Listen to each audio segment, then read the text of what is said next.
Day 285 of 1,461 Days of Ignoring the Trump Administration. I am not a self-help guru. I'm just trying to help myself.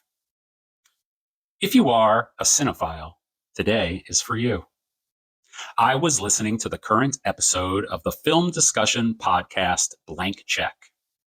The series they are currently in the middle of is on the Coen brothers, and today's film is Inside Llewyn Davis, which the host and guest say is their favorite Coen brothers movie and one they love in general. I remember seeing this movie in the theater and really disliking it and couldn't remember exactly why, so I wanted to listen to this episode for that reason. I thought that I probably felt this way because of my 3+ decades long career in the music industry. This film is about a struggling musician, so maybe it was just too on the nose for me, and that must have been why I didn't like it. But as I was listening to the episode of Blank Check, as they began to discuss the entire film and the lead character in detail, I began to be reminded of why I didn't like it. Apparently, the lead character, Llewyn Davis, is a total asshole, and the depiction of this life is incredibly depressing. It took me right back. It wasn't being reminded of these two facts from listening to the episode of Blank Check that brought me back. It was literally a sense memory. I could feel what it felt like when I saw this film almost 22 years ago. I said out loud, "Oh, this is why I hated this movie. This guy's a dick, and everything that happens to him and is caused by him is totally fucking depressing." I don't like movies like that. I know that real life is like that, and in fact, I think I know that real life is like that too much because I have a feeling this movie reminded me too much of what it's like to be an asshole who is constantly mired in depressing episodes in his life. I don't need to be reminded of that in my entertainment. This is also why I am ignoring the leader of the Trump administration and the Trump administration.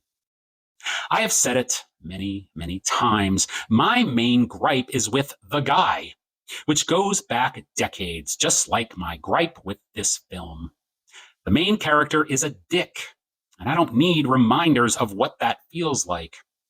Some of my favorite movies are Caddyshack, Animal House, and The Blues Brothers. I appreciate when life is presented with absurd interpretations. Continue to ignore the Trump administration.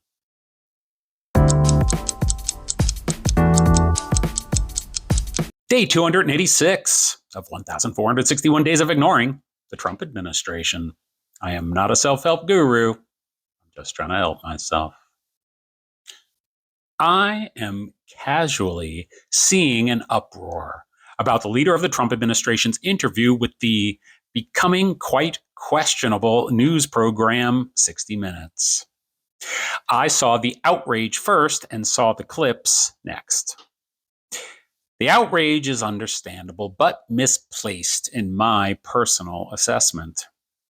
The outrage is based on policy disagreements, ethical disagreements, and ideological disagreements, which is fine, but my personal disagreement is more simply about character. The leader of the Trump administration is just a man, and this particular man, as I have said many times before, and need to say again because the outrage is steaming, this particular man, in my opinion, is a dick.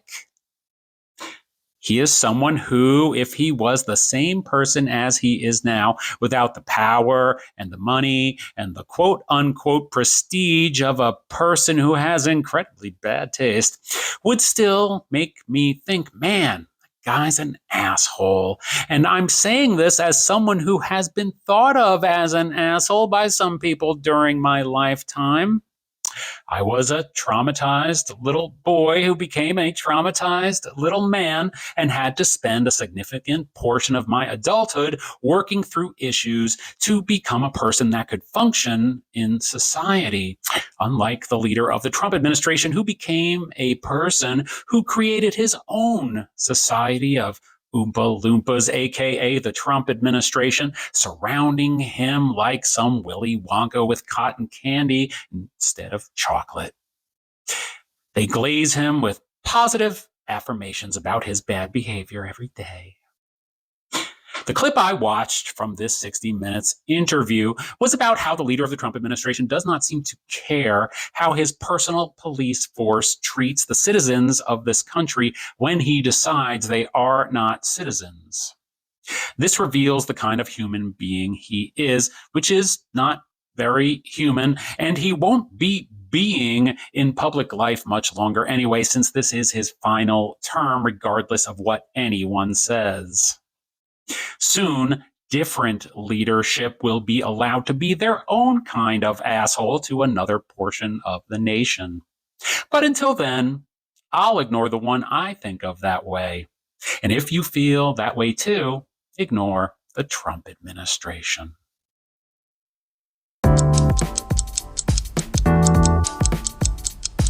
Day 287 of 1,461 days of ignoring the Trump administration. I am not a self-help guru. I'm just trying to help myself.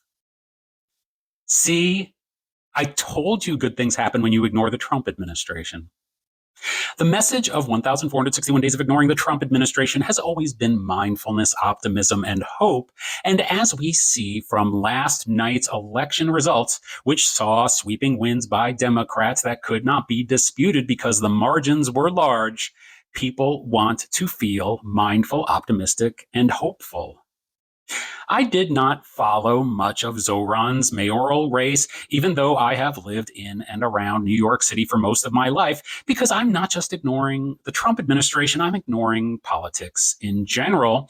But I saw enough to see someone who was clearly a mindful, optimistic, and hopeful person. And I also saw enough to know why so many people are threatened by him. That is okay, because as we see with the worst of the worst of the worst, also known as the leader of the Trump administration and the Trump administration, we are surviving. There are people in America who continue to smile, one of them being the new mayor of New York City, and will continue to smile because they know that being mindful, optimistic, and hopeful is the way to stay mindful, optimistic, and hopeful. I was impressed with the concession speeches I heard, which were in the correct tone. And when I say correct tone, correct is the correct word, because that is how you do it. You don't need to declare that you are abandoning your views, even if your views should be abandoned. You just say that you wish the winner the best and hope that they will serve all of the people. Zohran may have been very harsh on the leader of the Trump administration in his victory speech, but what other option did he have? Look who he is dealing with. When he said, "Donald Trump, I have 4 words for you," I thought those words were going to be "eat my ass, bitch." But they were not. They were "turn the volume up," and that's aggressive enough. Back to the leader of the Trump administration and his followers, be they people who oppose or approve. We have been here before, where the pendulum begins to swing left, and we forget that it can swing right back to where it swung from. So please remember, we are dealing with somebody who is vengeful to his core. His joy at taking it out on all of us now has a renewed motivation. Continue to ignore the Trump administration.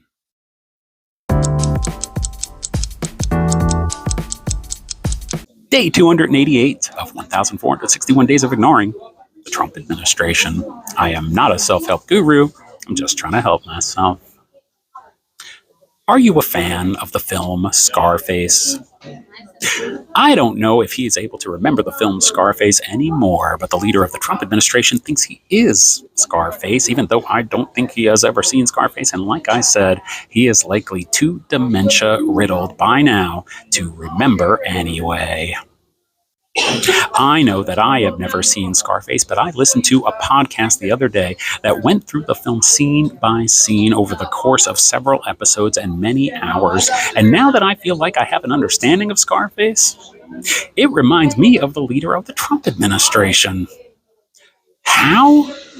Mostly because of the corruption, but also because of the incredibly gaudy taste. I know that is probably not what most people are focused on when it comes to the many character flaws of the leader of the Trump administration, but frankly, it is one of the most egregious aspects of his personality as far as I'm concerned as a gay Jewish American who has taste. The leader of the Trump administration's taste level is truly despicable and an all out assault on the senses. He lies when he says he has solved wars, but if he really wants the Nobel Peace Prize, I suggest he makes peace with his instincts to decorate. I have never seen someone in public life who is so devoid of any kind of attachment to aesthetic quality. He thinks that gold and marble is the beginning, middle, and end of the story. I think the only gold that actually exists is on the tapes the Russians are holding above his head, and the only marble that exists is the block in between his ears. And when I refer to ears, I mean those incredibly uninjured ears. I realize it is quite petty of me to bring up the leader of the Trump administration's history of tackiness in drawing the Scarface relation. I admit that shortcoming of mine, and now I will return to ignoring the Trump administration.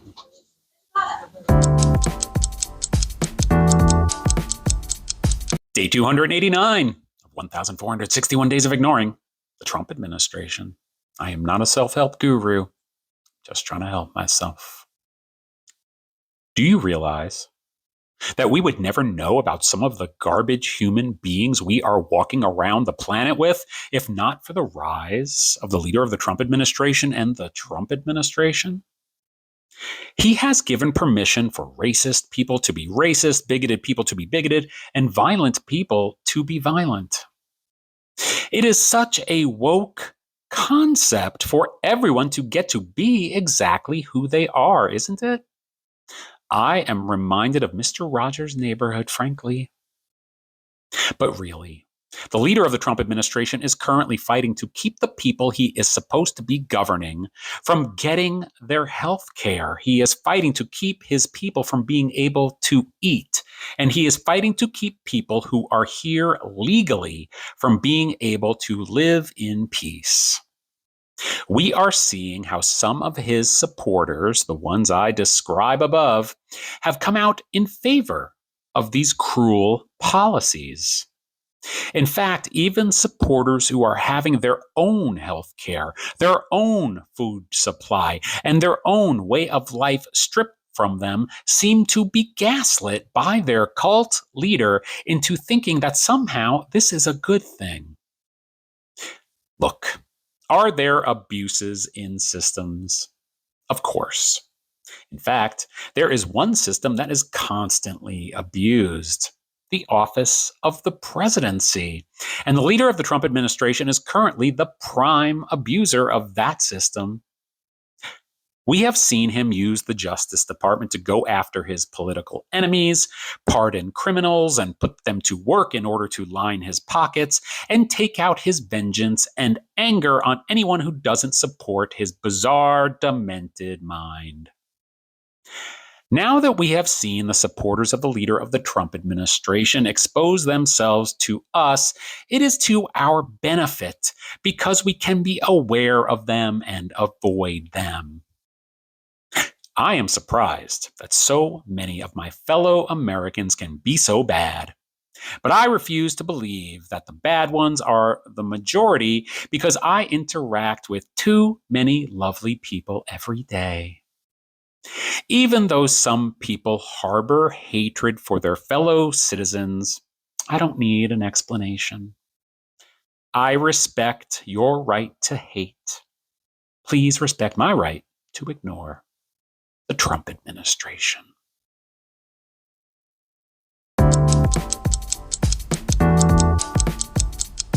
Day 290 of 1,461 Days of Ignoring the Trump administration. I am not a self-help guru, just trying to help myself. You might not have the money to go out to eat tonight, But quite a few Americans don't have the money to stay in to eat tonight because not only have their SNAP benefits been cut off, but the latest news, and I realize I do not report news here, but how can I help it in this case? The latest news is that Donald Trump woke up on Sunday morning and demanded that states who went ahead and paid out SNAP benefits have to take those benefits back. Now, why do I feel like my reaction to this is different than most? I'm not angry on behalf of my fellow Americans. I am grateful. Because to me, on the basis of behavioral analysis, this tells me we are getting close to the end of this nonsense because the nonsense is nonsensing to a degree that indicates that the bottom that I've said that the leader of the Trump administration and the Trump administration would take us to is arriving. And then we can see everything in perspective and begin to rebuild. We are headed there right now. And I understand that some people may think the bottom is the end of humanity, the end of the planet, the end of existence. That's not going to happen, especially because of the fact that as Americans, while we have extreme differences, we all agree that no one wants their lives to end, especially not for one bitter, elderly, brain-damaged man. So, I say to those who are scared, to those who are hungry, to those who feel like they are pushed to the breaking point by the dereliction of duty of the leader of the Trump administration, when you are thinking about that dereliction of duty, think about it as dereliction of DOODY, because this is a man who craps himself, and when you think of that, you will laugh. Just like when Spaulding Smales, the character in the film Caddyshack, when he yells, "Duty!" thinking that a Baby Ruth bar in the pool is duty. Feel better now? Good. Hang in there and laugh at Donald's duty situation, and then go back to ignoring the Trump administration.